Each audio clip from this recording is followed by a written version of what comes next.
Alright guys, I did some research so I wouldn't kill myself with the electrical wiring, trying to excuse me, install two switches. One switch to control power to the overall unit and one switch to toggle the marquee lighting. So what you're looking at here is a power strip that I've taken the back off of. A power strip is basically just a straight connection. It doesn't have any kind of controller board or any other hardware like that in it. It's passive. It basically just daisy chains a bunch of outlets together onto a single wire to provide power equally to everything attached to it. Surge suppressor, on the other hand, is a little bit more complex, but we don't need to worry about that. In any case, when you take the back off, you can see there's some different colored wires here. There's a white one, a blue one, and a black one. The black one is the hot wire. That's the one that will kill you. And the hot wire attaches to the small socket opening here. So that's the hot wire there. If you're hooking up switches or whatever, the hot wire is in fact what you want to connect to the switch. So if the switch is off, it creates a break in the hot wire, so it's not connected. When it's on, it connects the hot wire so the power goes through. This large one here, which is the white wire, is the neutral, and then the third one here, that is the ground, which at least on this power strip is the blue. So you can see regular power strip. You can see I cut it in half and I stripped the wires. So again, you got the black one, that's the hot, the blue one is the ground, and the white one is the neutral. And over here, this is the other end of it, where you would actually plug it into the wall or plug it into another extension cord if you needed a longer cable. And I've done the same thing with this one, where I stripped each of the wires. So what I'm going to do here in a minute is basically, let's see, basically have this guy inside here, where these guys are going to connect to it to provide power to everything in the system. And this end is actually going to go through a hole that I put in the door. So that'll basically be under there like that, but through a hole. And then this end of it, I'm going to reconnect all the wires here except for the hot wire. So the white will go back with the white. Use electrical tape to wrap that up really nice. The blue will go to the blue. Again, more electrical tape. The black one though, the hot wire here, I'm actually going to extend that all the way up here and up to where the top is, where I'm going to install the switch. Grab the switch. So you have a very simple switch here. You're basically going to have one hot wire connected to this one and one hot wire connected to this one. So I'll have this guy here, right? Hot wire to that one on the bottom, and then this hot wire to the top one. I'm actually going to use some pretty thick gauge speaker cable to extend this all the way up to the switch. Need two runs of it, of course, one for each end of the hot wire. So there'll be two extension wires coming down here, and then going into this switch, which will be up here. Obviously I need to drill a hole through this and actually mount the switch. And what that'll do is allow you to toggle on and off whether or not the hot wire is connected, which will then either give power or deny power to this entire strip. After that, I'm going to have an extension cord, a two-prong extension cord coming out of here that again is going to run up the side. I'm going to strip the end of that extension cord and connect that to my second switch here, and then connect it to this lighting fixture. So when that's all done, the way this will work basically is if you flip the switch just for the marquee lighting, nothing will happen because it's dependent on power being supplied to the power strip here. So basically the marquee lighting won't turn on unless the machine itself is already on. So what you can do is leave the marquee lighting switch in the on position And then as soon as you flip the switch for the overall power, everything in here, the computer, the receiver, the monitor will get power, and the lighting fixture in here will get power all at the same time. So you just flip one switch and everything turns on, marquee lighting and everything else. And if you want, of course, to turn off the marquee lighting, then you could just flip the second switch to the off position. Everything else would stay on except for the marquee lighting. So I'm going to be doing that in a moment. Hey guys, I'm on my back porch right now. I know this doesn't have anything to do with the arcade cab, but I just could not ignore this. I've seen some praying mantises actually on my porch hunting. One almost got a wasp the other day. Well, I found a huge one on the back of this chair here, and I just checked him a second ago, and I see that there's a second one there. Try to get close.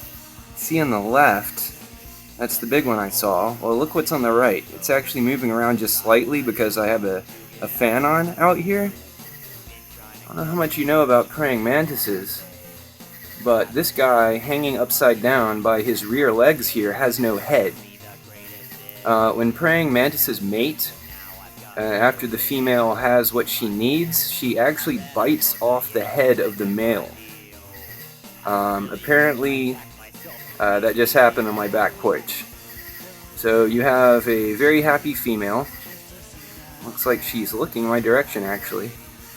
And what was her partner there on the right, headless and upside down. And that is pretty goddamn crazy. So anyway, if you like that sort of thing, there it is. Bizarre. Alright, I'll give an update now on the actual cabinet. Alrighty, first off, you'll notice I actually installed the door on the back of the unit, which is nice to keep bugs out and dust and things like that. You see I have just a simple lock here, just slides the bolt. This part's just screwed into the edge of the OSB there. If you're going to put a screw in the edge of OSB, it's generally a bad idea, but if you're going to do it, just pre-drill a small hole first so it doesn't, push out the OSB, make it wider than it should be. I use strap hinges here, which are just very, very simple hinges. I use 4 of them. Okay, so let's open it up. Real quick though, you can see this little dangling cord here. This is a power strip that I showed you previously that I cut in half. You can see I actually drilled a small hole in here and pushed it through, and then I put hot glue around here so you can't push it in. And I also put hot glue on the other side so it's stuck in there real nice. So this is the other end of the cable. You can see where everything connects here. Again, that's the hot wire, the black one, the one that kills you. The blue one is the ground wire, and the white one is the neutral wire. So I basically just reconnected everything where I cut the power strip cord here. I reconnected everything back to each other, white and white, blue and blue, except for the hot wire. Black one here on this end, and then the black one here on the opposite end. And the hot wires I connected to speaker cable, pretty heavy gauge. Probably still shouldn't use a speaker cable for the hot wire. Because if you ran too much power through it, like this computer is 300 watts. This is a 100 watt receiver, not that it's ever actually going to pump out that much. And I have no idea how many watts this monitor is, but all 3 of those things are actually running through this speaker cable. So if this got too hot and it actually started to melt or degrade the insulation, the plastic that's around it, that would obviously be bad. For example, you see a hot wire that runs all the way up here. It's actually on top of this strap hinge. So let's say this melted, right, and then made contact with the strap hinge, and then you actually touched the other side of the strap hinge while the thing was turned on. That would be your ass. So I'm gonna leave it on for a while, leave a game running, get the CPU hot, try to actually use some watts. and then feel this wire to see if it's warm. If it's just warm and it doesn't get hot, then it's of course not a problem. But in any case, you need to be careful with what kind of wire, what gauge, or what thickness of wire you're using to run power through when you're doing this type of work, so people don't get hurt. So anyway, the hot wire goes all the way up here, loops around here. Ignore this one. This is going to be for the lighting, so I'm not finished with that. I'll finish that in a moment. It goes over here, and you can see just this massive gob of hot glue here, really completely encasing the back of the switch. And that is, again, because you don't want your kid to open this door while it's turned on and be like, hey, what's this, and start touching it, and that's that, game over, like for real, game over. So this is completely insulated with hot glue. Alternatively, you could get like a box or something to put over that and actually screw that in, so the terminals were still exposed, but it was just covered with a box. That would work also. And this switch here, which I have installed but it's not yet hooked up, is ultimately going to connect here and then go to a light, which I'm either going to put here or probably right here on the back door. Wires running across there, and that'll be for the Marquee lighting switch.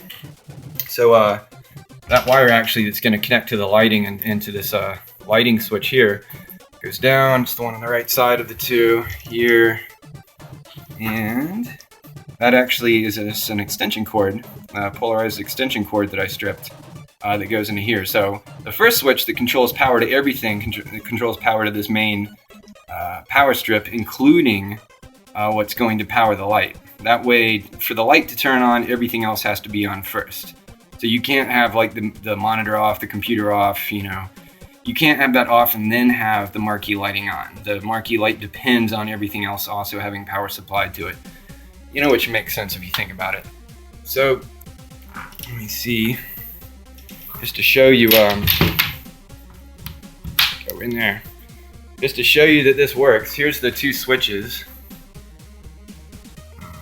This one is the main power switch to everything, which is working, and this one is this switch for the Marquee lighting, which I'm going to do in a minute after this video. So, first of all, let's plug it up. I probably can't do that one-handed. Let's see. Ugh. Okie doke. Can I do it one-handed? Hold that down. Oh. This is where I electrocute myself. Get in there. Okay. Got it plugged in. So at this point, you know what? I don't think I actually turned on the power here. Oh, it is on. Okay, basically this would be left on all the time. I thought I may have had it off, for extra redundant safety while working on it, but this is turned on, so you just leave that on. Okay, so it's plugged in. Close it up. So I'm going to verify that the unit is off. Everything is off. We flip our switch. And magic time.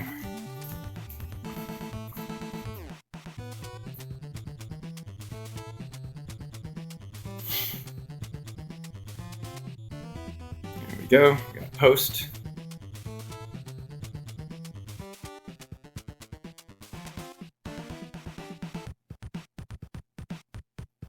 And Linux Mint 17.1 is loading.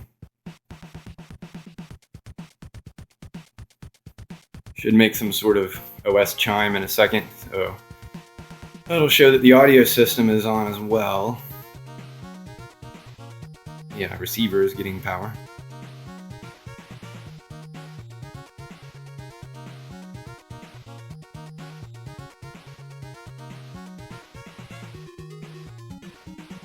Desktop wallpaper. Oh, didn't get an OS chime. I think I disabled it. In any case, there we go. And the fun part, when we're done playing, boom! Completely off. Thing of beauty. Okay, what I've done here, again, this is the extension cord that I stripped that connects down to the power strip, the only white cable down there. You see I cut off both ends, stripped it, and one end, the end with the ridges on it, kind of hard to see. Okay, the end with the ridges on it here, that's the neutral wire, and I twisted that together with the neutral wire from the rest of the cable here. I'm going to cut that off, of course, and connect that to the light here. And we're going to put just a wire cap on the end of this, so it's insulated and firmly put together. The hot wire here, this back one, the hot wire, of course, is connected once here and once here to the switch, which is going to allow the power to be cut to the light itself, which will be connected to the end of this once I strip it. So you can see I haven't put any hot glue on this yet to insulate it. If this thing was plugged in right now, the camera would have flown out of my hand and you'd hear me screaming. So this is why you need to put hot glue over this, because that's the bad part. So anyway, I'm going to show you these caps here. This is like a great way to connect wires together. You can twist the wires together, and use electrical tape or whatever, but these things are awesome. They have what looks like almost like a little spring on the inside. It's a bit hard to see, but let me switch hands. Stay right there. Okay. Anyway, you put it on there and you always twist your wires clockwise. I'm not going to be able to do this with one hand, but basically you grab this end, which I put together with a zip tie. It's always good to zip tie before you put these on there. That way, if for whatever reason somebody did yank the crap out of this wire, all the stress would not be put on this. It would actually be put on this first, so it wouldn't disrupt the connection here at all, even if you yanked it pretty hard. But anyway, you put this guy on there, you grip it from the bottom, and you push down and you twist clockwise, and keep turning it until it gets really, really tight to where it really won't turn anymore, and then you have a very solid connection. Okay, I've mounted the light here to the switch. Again, this is the hot wire, the one that doesn't have the strips, the lines on the side of the extension cable that I stripped here. It's the hot wire coming in from the power strip right here. It goes into the switch. This is where it comes out of the switch, loops back around here, and it connects. Which one's which? I think the brass one's the hot wire. Focus. Yes, this one's the hot wire here, and that's the neutral wire. So this is the one with the stripes or the ridges on the cable there, the neutral wire. So really, now that I have all this wire, the only thing I have left to do, I'm not going to insulate this with hot glue because that's actually going to mount right here in the center to eliminate the marquee on the door itself. However, I do need to insulate this part because, again, I have a almost 3-year-old son, and he loves video games, and we don't need any accidents. So this thing's going to get totally gobbed up with hot glue to where you could just lick it and nothing bad would happen. So we'll see that in a moment. We'll test it out, get the light in it, and see what's up. Okay, I have the wiring, the electrical completely done in this thing.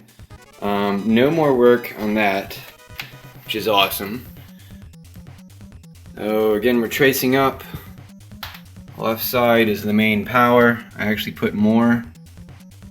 I probably should have my finger this close to it because we're hot right now, but let's not trust. Anyway, that's the insulation right there, the hot glue. I added more to that one. That's the main power coming in right there. This is the power. It's the cable on the right here, going into that plug. Goes on around. That's the power to the lighting fixture. I also insulated that, so it's all hot glued up. See, that's the neutral wire here with the ridges. And that, of course, is the hot wire. And you see I mounted it right there to the back of the door. Now, when you're mounting like anything electrical to something that moves, like this door, you always want to leave enough slack. There's nothing worse than somebody who wires something up and everything's perfectly tight because there's no margin of error. If you need to move anything or something slightly hyperextends, you got a problem. So always leave a little bit of slack. You could even make a little loop like I have down here, just in case you really need to move something. So in any case, this door, of course, closes normally. When it's fully extended, it's like a 180-degree rotation.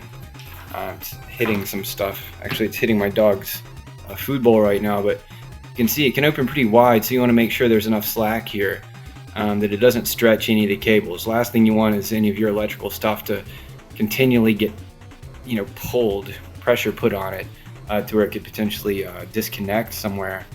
It could be dangerous, and of course things would stop working if that happened.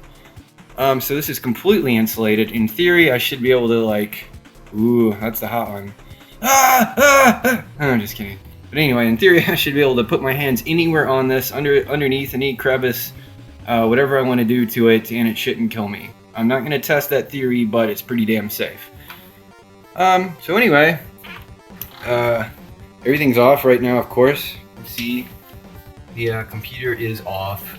So we're going to flip the light switch and watch nothing happen, which is as it should be, because why would you ever want the marquee light on when the entire system's turned off? That would just be stupid. So we turn on the marquee light. Excellent. It doesn't come on. Let's turn it off again. Now we're going to turn on the main power. Now we have some action. See the fan spinning there. You can see the red light on the receiver. I need to clean this out, by the way. I've been using the angle grinder and all sorts of things, so I need to vacuum out all the sawdust and stuff in here. But anyway, it's completely on. You can see, even though everything's on, the light is still off. Perfect.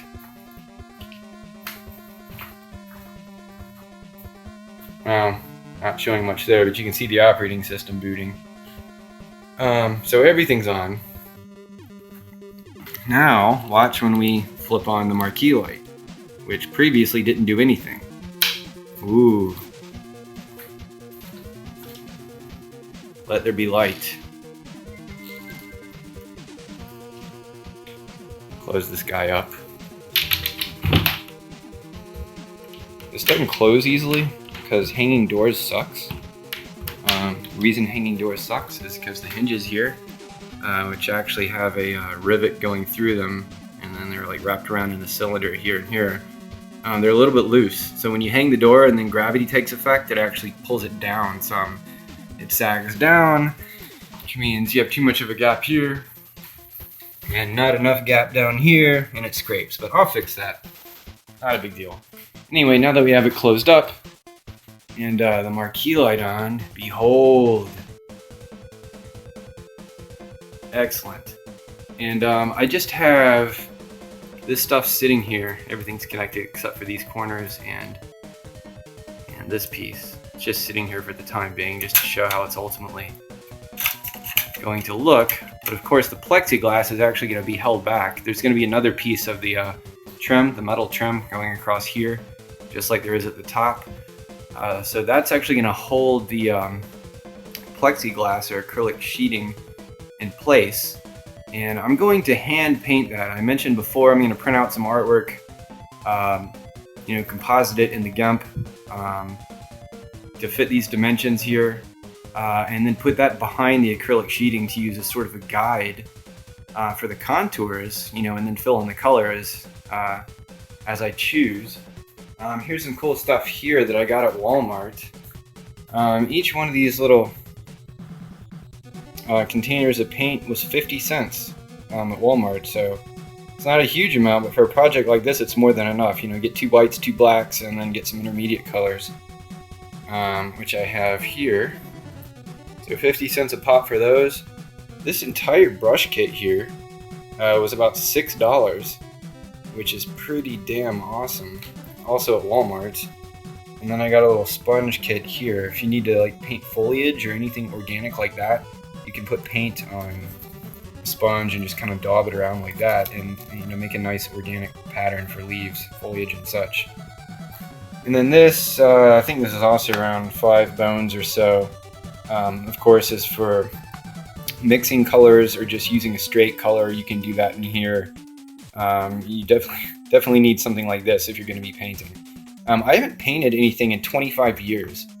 I used to be pretty damn good. Not really. I used to be okay. So it'll be really interesting to see how well I do here. Painting again for the first time in 25 years on acrylic sheeting, where if I screw up, I'm screwed because there's really no going back. Here's an example of something I did forever ago. If you were a big fan of Nintendo... Okay, my phone cut out, dumped the files, back to recording. Anyway, if you were a big fan of Nintendo Power back in the day, you may remember there was an issue that I'm assuming covered The Legend of Zelda. And it included, pretty stunning painting, just a beautiful piece of artwork.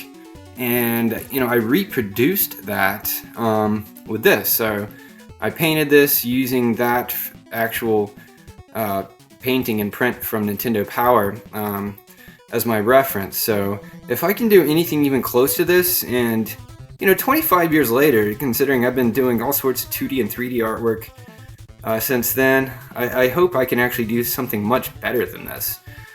So we'll see. Of course, it's gonna be pretty narrow. It's gonna have to fit across here. I'm thinking about trying to represent a lot of the iconic characters or vehicles or whatever from different arcade games, like the Vic Viper, whoever the guys were from Contra, but Bill and Lance, I think. Probably at least one Street Fighter 2 character, Pac-Man, Miss Pac-Man, things like that, probably going across. I'm also thinking about I'm also thinking about putting artwork, also painting it on the vinyl on the left and right sides. Much larger format, so much more potential for error, I guess. It'll be seen from farther away, anyhow. So one of the things I want to do, again, is really get the artwork spanning from, the first arcade games all the way to the last batch of them that were really respected. So I might have something like newer on one side and then really old on the other side. Like, I think it's the artwork from Centipede that was actually on the side of the original Centipede cabinets. It was like really outstanding. So I'm going to do some research and see what I can find about that. But it'll be really interesting to see what I can or cannot do. So hopefully I won't completely humiliate myself. Anyway, that's it so far. The next time I give an update, hopefully you'll see some cool artwork and not some really shitty artwork. But we'll find out.